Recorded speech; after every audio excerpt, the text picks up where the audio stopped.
Hello everyone, welcome to Wikipedia CUET. Guys, today we are going to discuss previous year questions. And guys, since you have only 2 months left for the exam, these are extremely important. Best of luck. Hello everyone, welcome to Abhipedia CUET 2025. Hope you guys doing very well.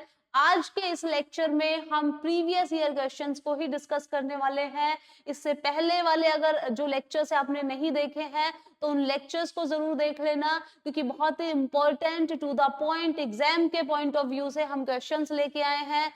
सबसे पहले हमारी exam जो previous year questions है उनकी series चली हुई है, आपने उसको जरूर देखना है. दैट इज मोस्ट इंपॉर्टेंट, क्योंकि आपके एग्जाम के लिए बहुत कम टाइम आपको मिलने वाला है और उसी कम टाइम में आपको एग्जाम क्लियर करना है. तो बिल्कुल हम फोकस्ड रह के जितना आपको बताया जा रहा है टू द पॉइंट और एकदम सही मटेरियल को हम फॉलो करने वाले हैं, सो दैट आपका बिल्कुल भी टाइम वेस्ट ना हो. ठीक है जी. तो अगर आपको और भी किसी भी तरह की इंफॉर्मेशन चाहिए आपके एग्जाम से रिलेटेड, किसी कोर्स से रिलेटेड, तो आप फील फ्री टू आस्क. अब इस वाले जो लेक्चर है इसमें हम क्वेश्चंस करने वाले हैं प्रीवियस ईयर, प्लस हम हर एक क्वेश्चन को भी डिस्कस कर रहे हैं. Hope you people are enjoying it. तो स्टार्ट करते हैं. ठीक है जी. तो फर्स्ट जो हमारा क्वेश्चन है, ये जो मैंने क्वेश्चंस लिए प्रीवियस ईयर क्वेश्चंस लिए हैं. ठीक है, तो स्टार्ट करते हैं क्वेश्चन नंबर फर्स्ट से. फर्स्ट क्वेश्चन क्या बोल रहा है? Filling the blank with the correct option, the president finally had to dash the demands of the public for his resignation. तो had to ignore the demands, had to initiate the demands, या had to accede to the demands, या फिर had to condone the demands. तो यहाँ पे correct जो answer आएगा वो क्या आ जाएगा? इग्नोर नहीं होगा. ठीक है जी. ओके. तो बोल रहा है कि the president finally had to. कई बार ना हमें सेंटेंस में बार बार बोलती हूँ, हम ना जब सेंटेंस पढ़ते हैं ना हमें सेंटेंस से भी पता चल जाता है पॉजिटिव वे में जा रहा है कि नेगेटिव वे में जा रहा है. क्लियर हुआ? तो हैड टू इग्नोर नहीं होगा, इनिशिएट नहीं होगा. एक्सीड टू और कंडोन क्या होता है? कंडोन का एक तरह से मतलब होता है किसी चीज को कंसीडर नहीं करना ज्यादा, या किसी को कंडेम कर देना. कंडेम से ही बना है, तो कंडेम का मतलब क्या होता है? किसी को क्रिटिसाइज करना. ठीक है जी. तो यहाँ पे जो करेक्ट हमारा हो जाएगा एक्सीड टू करना, मतलब उसके बारे में सोचना आगे के लिए. क्लियर? तो करेक्ट आंसर हमारा नंबर 3 हो जाएगा. Let's move ahead. ये जो है रीअरेंज के सेंटेंसेस हैं जो कि बहुत बार आते हैं आपके एग्जाम में. ठीक है जी. तो क्वेश्चन है rearrange the following parts of a sentence in their correct sequence to form a meaning. सबसे पहले हमने पढ़ना है, मीनिंगफुल सेंटेंस में इसको देखना है. So for organizations which provide services to customers on a face-to-face basis, employees with whom they deal is very important. The quality of the relationship between customers and okay. तो मतलब start करते हैं. Question कहाँ से start होगा? सबसे पहले D से. डी से देखते हैं. The quality of the relationship between customers and, उसके बाद क्या है? Customers and for organizations which provide, उसके बाद क्या हो जाएगा? C employees with whom they deal is very important services to customers on a face to face. Correct हो जाएगा DACB. तो DACB फोर्थ हमारा आंसर हो जाएगा. Clear? Let's move ahead. Next है रीअरेंज द पार्ट्स. इसमें भी अगेन रीअरेंज का पूछा गया था. क्वेश्चन है students with tools for critical thinking. Cooperative learning is an that enhances creativity and provides electric and unique teaching method. ठीक है जी. तो स्टार्ट कहाँ से होना चाहिए question? Cooperative learning is an. तो कोऑपरेटिव लर्निंग हमारा फर्स्ट हो जाएगा. सेकंड क्या हो जाएगा? Cooperative learning is an electric. अब आपने एन लगा हुआ है तो आपको पता है कि किसी वाउल से वर्ड स्टार्ट हो रहा हो, राइट?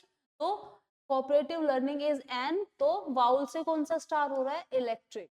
ठीक है. सेकंड हो जाएगा इज एन, उसके बाद क्या हो जाएगा? C. Is an electric and unique teaching method that enhances creativity and provides students. ये हमारा फोर्थ हो जाएगा. Students with tools for critical thinking. Clear हुआ जी? ये हमारे क्वेश्चंस है। ओके, नेक्स्ट है fourth question. When her father said she will go far, he meant that. Okay, यहाँ पे पूछा है she will go far, तो go far एक फ्रेज की तरह यूज हुआ है, तो यहाँ पे पूछा है कि go far का मीनिंग क्या हो जाएगा। ठीक है, देखो प्रीवियस ईयर क्वेश्चंस का मतलब ही ये होता है कि जब आप बहुत सारे प्रीवियस ईयर क्वेश्चन से गो थ्रू हो जाओगे तो आपको एक कॉन्फिडेंस आ जाएगा कि कितने क्वेश्चंस आपसे हो रहे हैं। नंबर सेकेंड थिंग, आपको एक आइडिया हो जाएगा कि किस तरह के क्वेश्चंस पूछे गए हैं। क्लियर हुआ? तो इसलिए प्रीवियस ईयर क्वेश्चंस को देखना बहुत जरूरी है। उसके बाद हम टॉपिक वाइज क्वेश्चंस भी डिस्कस करने वाले हैं। तो अगर आपने उन टॉपिक्स को ध्यान से सुन लिया और क्वेश्चंस को कर लिया साथ के साथ, तो सोच लो आपका काम हो गया है। आपका उसी से ही एग्जाम के लिए वही बहुत ज्यादा यूजफुल होने वाला है। क्लियर? तो यू हैव टू बस फोकस्ड। तो शी विल गो फार का मतलब क्या हुआ? She will travel while belief में।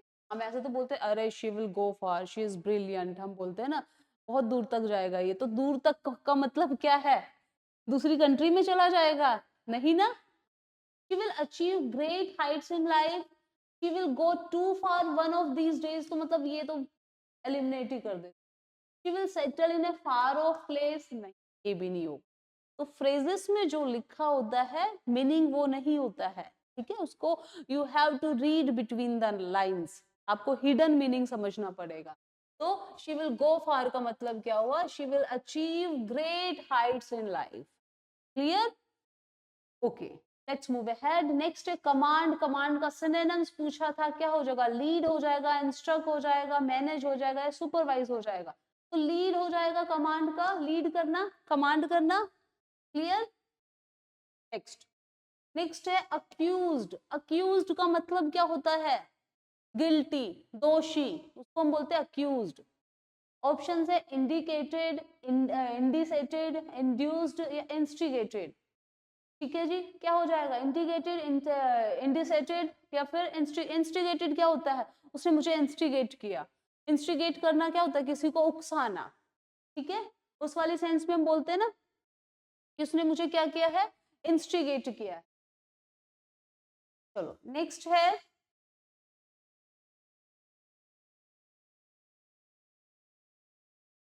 शेल्टन। शेल्टन क्या होता है? प्लीड, इग्नोरेंट, मनी या इम्पोस्टर। शेल्टन का वैसे मतलब होता है, शेल्टन होता है जो इंसान बहुत चालाक होता है, उस सेंस में हम शेल्टन यूज करते हैं। ठीक है, तो इग्नोरेंट क्या होता है? जो इग्नोर कर देता है, उसको इग्नोरेंट बोलते हैं, जो ध्यान नहीं देता है, एक तरह से नेग्लिजेंट। तो मनी है, इम्पोस्टर है, प्लीड है, तो करेक्ट क्या हो जाएगा? इम्पोस्टर हो जाना चाहिए। ओके, नेक्स्ट है लाइवली। लाइवली क्या होता है? हम बोलते हैं ना बड़ा लाइवली है वो, है ना, बड़ा जिंदा दिल इंसान है, लाइव बड़ा है, उस तरह से। तो ऑप्शन है एक्टिव, फॉरवर्डिंग, ट्रस्टवर्दी या अटेंटिवनेस। तो करेक्ट क्या हो जाएगा लाइवली का? Active.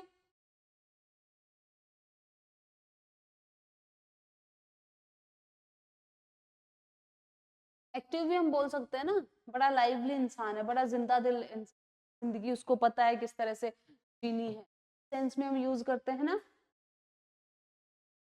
Let's move ahead. Next हमारा क्वेश्चन है ब्रीटल। ब्रीटल का मतलब क्या होता है? हम बोलते हैं ना बड़ा कोई चीज ब्रीटल है, मतलब कटाक से जैसे जो टूट गई, उसको हम ब्रीटल बोलते हैं। ठीक है, तो फ्रेल, डेविटलाइज्ड, डोरमेंट, ट्रिकरी। ट्रिकरी आप ट्रिक से रिलेटेड कर सकते हो। डोरमेंट का मतलब होता है, ऐसे याद रखना, डोरमेंट को मैंने ऐसे क्लास में याद करवाया था। डोरमेट होता है ना जैसे, वैसे ही पड़ा रहता है लेजी की तरह। ठीक है, तो डोरमेंट का मतलब होता है a person who is lazy.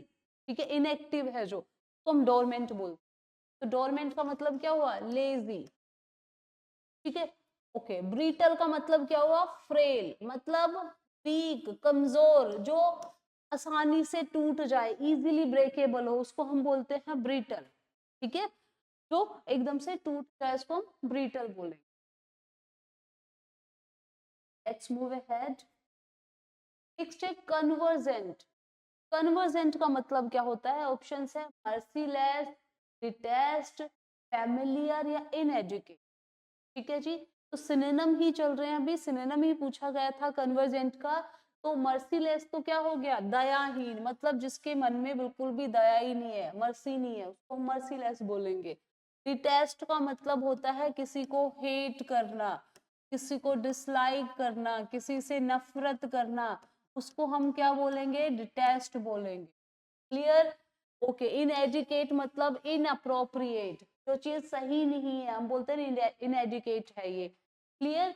तो सी हमारा ऑप्शन है, सी ऑप्शन है हमारा फेमिलियर। तो फेमिलियर का मतलब, कन्वर्जेंट का मतलब एक तरह से फेमिलियर ही होता है। तो करेक्ट हमारा आंसर जो हो जाएगा that would be C. Clear है?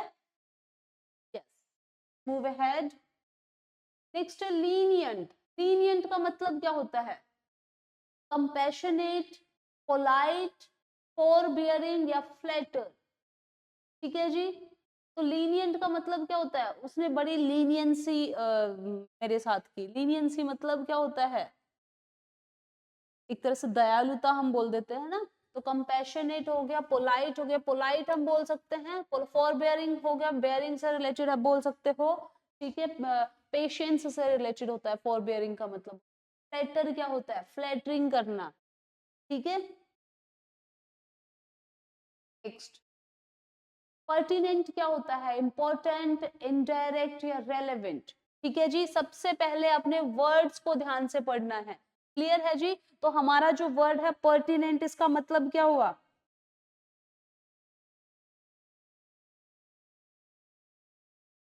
ठीक है, इंपॉर्टेंट, डायरेक्ट, इनडायरेक्ट या रेलेवेंट। वैसे पर्टिनेंट का मतलब होता है रेलेवेंट, तो रेलेवेंट और इंपॉर्टेंट तो सेम ही है।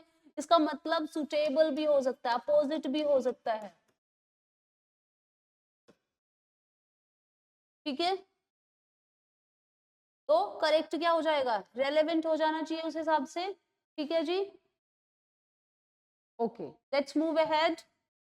नेक्स्ट हमारा क्वेश्चन है बेनेवलेंस। बेनेवलेंस क्या होता है, बेनेवलेंस मतलब हम बोलते हैं ना बड़ा ही बेनेवलेंट पर्सन है, बेनेवलेंस तो उसी से बना है काइंडनेस, विजन, इल विल या मॉर्बिडिटी। तो बेनेवलेंस का मतलब होता है a person who is very kind, उसको हम बेनेवलेंस बोलेंगे। उसका ऑपोजिट हो जाएगा मेलेवलेंट। मेलेवलेंट होता है जो बहुत इल इंटेंशन रखता हो ह्यूमन बींग्स के लिए या किसी के लिए भी, तो उसको हम क्या बोलेंगे, मेलेवलेंट। तो हमारा जो करेक्ट आंसर हो जाएगा वो क्या हो जाएगा, वो ए हो जाएगा, बेनेवलेंट। क्लियर है? Let's move ahead. नेक्स्ट हमारा क्वेश्चन है फ्रंटियर। फ्रंटियर का सिनोनिम क्या हो जाएगा, बाउंड्री, कॉर्नर, एज या फिर लैंडमार्क। तो फ्रंटियर का मतलब क्या होता है, जो फ्रंट पे ही हो, इस तरह से याद रखना। तो फ्रंटियर मतलब बाउंड्री। ठीक है जी, कॉर्नर हो गया, एज हो गया, लैंडमार्क, तो ये तो नहीं। नेक्स्ट है पैसिव वॉइस। अच्छा, पैसिव वॉइस के क्वेश्चंस भी आपको बहुत देखने को मिलेंगे। तो जो करेक्ट जो सेंटेंस है आई नो हिम, ये जो सेंटेंस था इसको पैसिव वॉइस में चेंज करना था। लेट मी, आई, इसको चेंज इनटू पैसिव वॉइस, इसको पैसिव वॉइस में चेंज। ऑप्शन है I know him, he is known to me, he is known by me, he is known with. Most of the students ने क्या answer किया था, he is known by me. ठीक है, जो कि गलत है, क्योंकि हमें होता है पैसिव वॉइस है तो हमने बाय लगा दी। लेकिन पैसिव वॉइस में भी देयर आर सम रूल्स, कुछ रूल्स है जिनको ध्यान रखना है। जैसे कि कंटेन हो गया, कंटेन अगर सेंटेंस में यूज होता है तो पैसिव वॉइस में भी इन यूज होगा। नोन अगर सेंटेंस में यूज होता है या नो से यूज होता है तो टू यूज होता है, ना कि बाय यूज होता है। ये सारी चीजें जब मैं वॉइसेस के ऊपर टॉपिक लेके आऊंगी तो उसमें हम डिस्कस करेंगे। ठीक है, बट अभी के लिए समझ लो कि नो के साथ हम टू यूज करेंगे। तो he is known to me होगा। ठीक है जी, क्या होगा, he is known to me.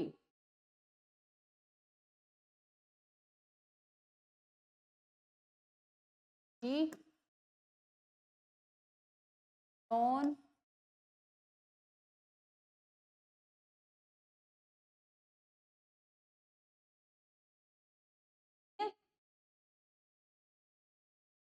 move ahead. Next है the rocket dashed the target and did not cause any casualty. तो rocket sense the target, target को सेंस कर लिया था, आगे लिखा भी हुआ है did not cause any causality, या रीच द टारगेट है या मिस्ड द टारगेट है या एक्सप्लोडेड हो गया था, एक्सप्लोड हो गया था। तो करेक्ट क्या हो जाएगा, एक्सप्लोड तो नहीं होगा, जो रॉकेट है मिस्ड द टारगेट। ठीक है जी, तो करेक्ट जो हमारा आंसर है वो सी हो जाएगा। क्लियर? नेक्स्ट है change the following sentence from active to passive voice. Careless driving causes में हमारा सेंटेंस था, इसको सही पैसिव वॉइस में पहले read the sentence. Careless driving causes many accident, options पढ़ लेते हैं। Many accidents are caused by careless driving. Okay, many accidents is caused by careless driving, many accidents causes careless driving, या many accidents are causes by careless driving। ठीक है, okay, कौन सा answer करोगे बताओ? एक बार पहले सेंटेंस को पढ़ना है, आप भी थोड़ा सा टाइम लो। ठीक है, पढ़ लिया होगा सेंटेंस, नाउ लिसन। अब सबसे पहले आपने टेंस देखना है।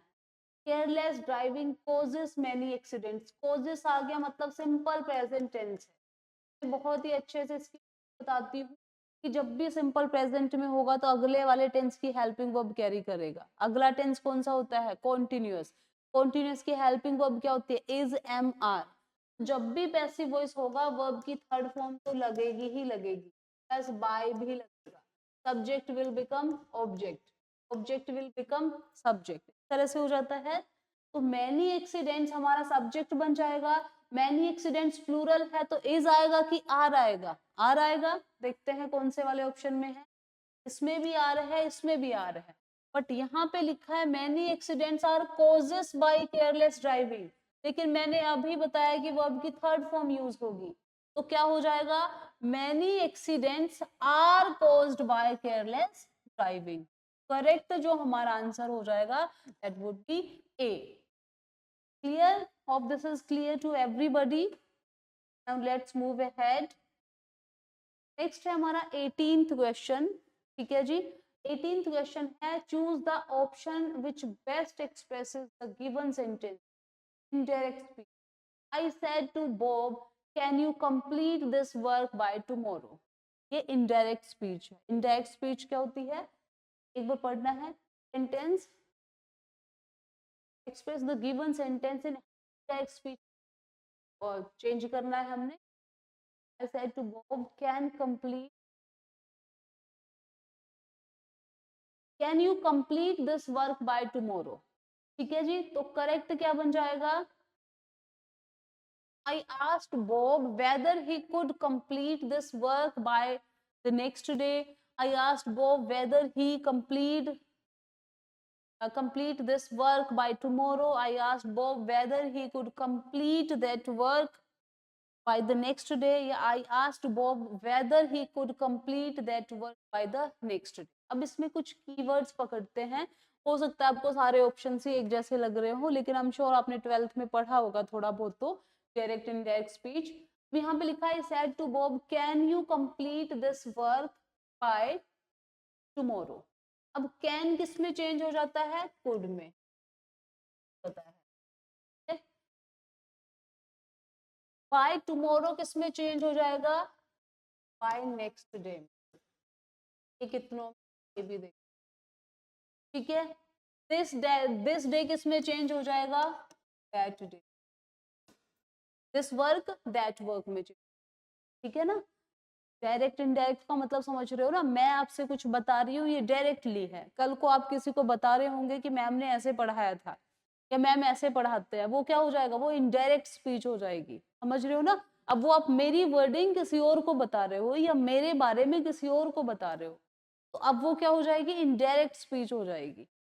ठीक है जी, अब ऑप्शंस देखते हैं। I asked Bob whether, whether इसलिए आएगा क्योंकि जब भी ये रूल है डायरेक्ट इनडायरेक्ट स्पीच में कि जब भी आप कोई सेंटेंस इंटरोगेटिव बनाओगे तो वो वेदर आएगा उसमें, ठीक है। जैसे आई डोंट केयर, मैंने बोला वेदर यू स्टे और नॉट, तो वेदर मतलब चाहे तुम रुको चाहे मत रुको, वो इसमें भी इस सॉरी इनडायरेक्ट स्पीच में भी ऐसे ही होता है। तो I said to Bob can you complete this work by tomorrow, तो I asked Bob whether he could complete this work by the next, this की जगह पे दैट आना चाहिए था ना, नहीं हो।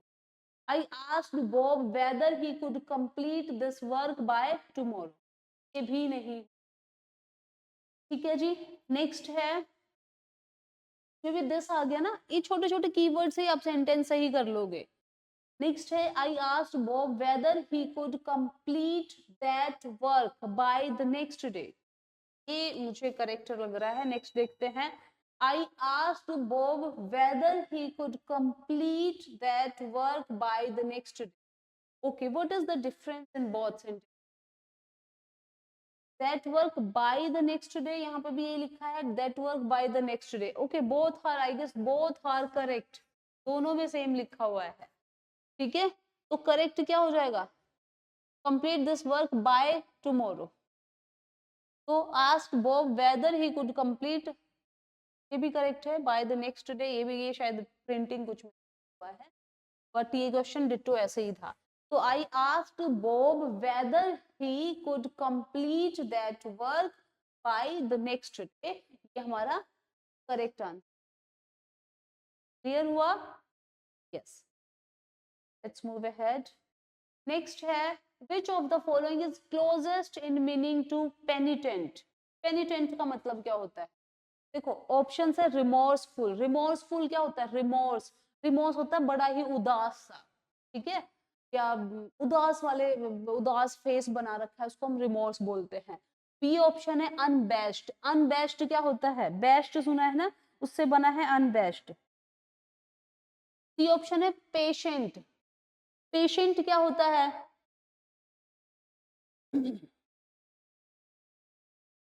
हाँ जी। और नेक्स्ट जो हमारा डी ऑप्शन है दैट इज अनअडल्ट्रेटेड, अनअडल्ट्रेटेड क्या होता है, अडल्ट्री क्या होता है, एक अडल्ट्रेशन होता है, एक अडल्ट्री होता है। अडल्ट्री का मतलब तो समझ गए होंगे, अडल्ट्री का मतलब होता है हैविंग एक्स्ट्रा मैरिटल अफेयर या हैविंग सब सेक्सुअल एक्टिविटीज में रहना, इंडल्ज रहना, उसको अडल्ट्री बोलते हैं। अडल्ट्रेशन का मतलब होता है मिलावट होना, इम्प्योरिटी होना किसी चीज में, उसको अडल्ट्री बोलते हैं। जैसे दूध में मिलावट की जाती है, उसको हम क्या बोलते हैं, अडल्ट्रेशन करता है हमारा दूध वाला, ठीक है। तो अनअडल्ट्रेटेड नहीं होगा।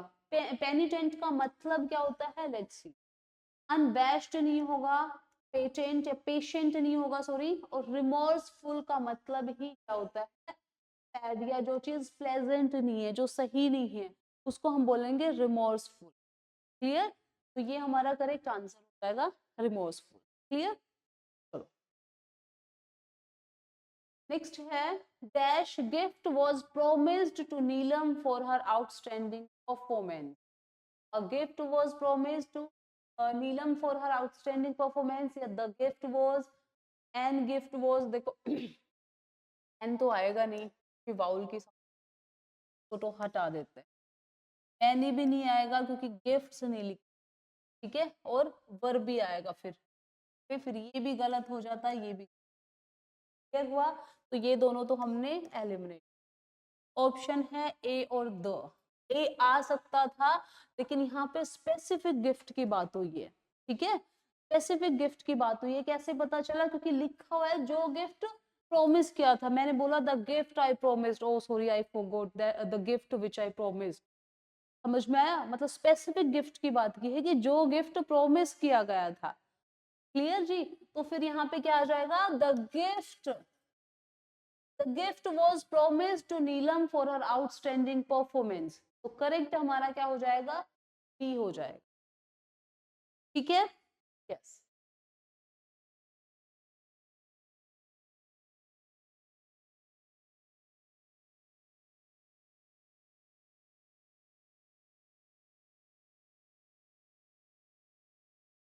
सो दैट्स ऑल फॉर टुडे। आज के इस लेक्चर में हमने 20 क्वेश्चंस जो प्रीवियस ईयर क्वेश्चंस है उनको हमने डिस्कस किया है।